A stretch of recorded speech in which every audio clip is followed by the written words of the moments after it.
Hello, my name is Michael Lopez Alegria, and I am the commander of the AX-3 mission here aboard the International Space Station. And today, it is my pleasure to read a book to you written by my good friend and fellow astronaut, Susan Kilrain.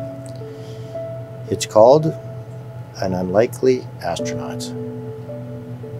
Susan grew up in Georgia in the 1960s with three boisterous brothers. They made fun of Susan's ears that stuck out far from her head. "Fly, Dumbo, fly," the boys yelled as she stood on top of the family car. Tears rolled down Susan's cheeks as her brothers teased her. They didn't know that she dreamed of soaring high in the sky. It had seemed that Susan would never fly. Susan thought she'd become a hairdresser when she grew up. She spent hours washing, curling, and styling her mom's hair. Yet she dreamed of flying through the sky.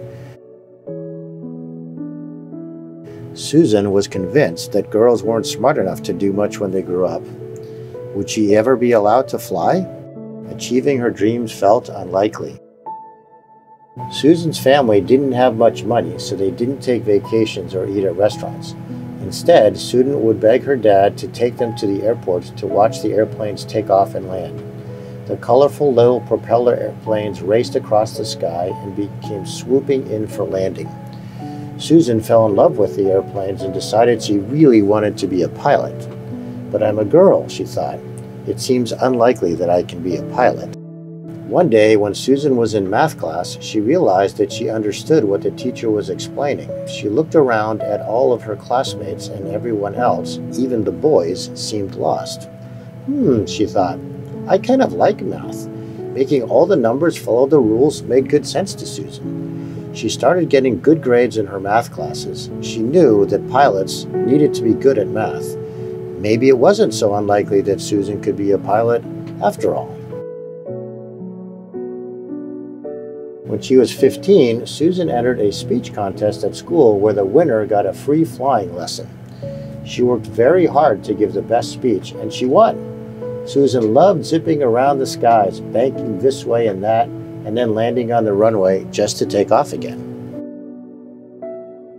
When she got her pilot's license, Susan discovered that she wanted to fly all kinds of different airplanes.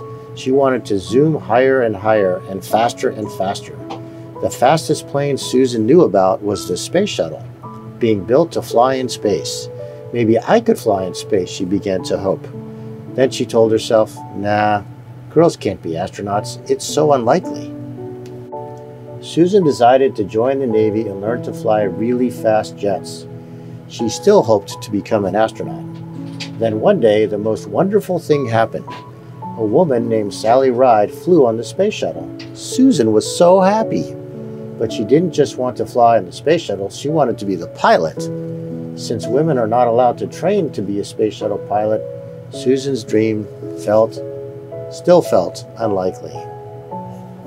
A trip to NASA. Finally, Susan got the chance to interview with NASA to become a space shuttle pilot.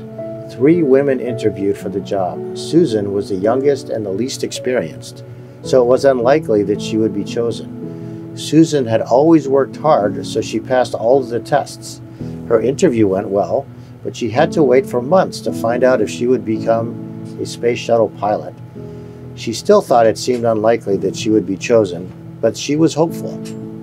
Susan was zooming around the skies in her supersonic Navy jet when she got a radio call.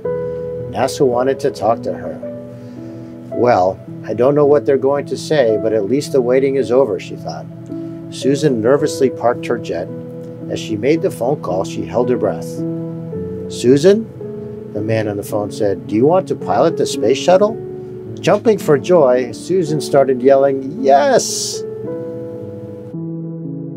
NASA chose Susan to fly the space shuttle. She trained hard for an entire year for the mission. In 1997, she launched into space as the second woman to ever pilot a space shuttle. Rocketing into space was thrilling.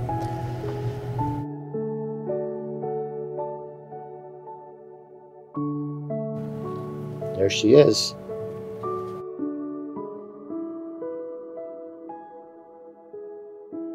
Susan knew all of her hard work had been worth it. Even though it was exciting to look down on Earth while floating in space, Susan still liked being a pilot best of all. You can be something unlikely too. It was unlikely that Susan would grow up to be an astronaut, but she did. Maybe you want to do something unlikely. Maybe you think it's only a dream. If you work hard, you could make unlikely dreams come true, just like Susan. You might even travel to Mars one day.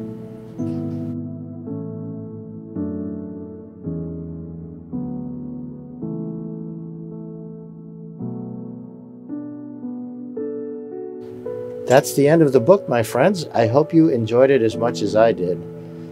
That's all for now from the International Space Station.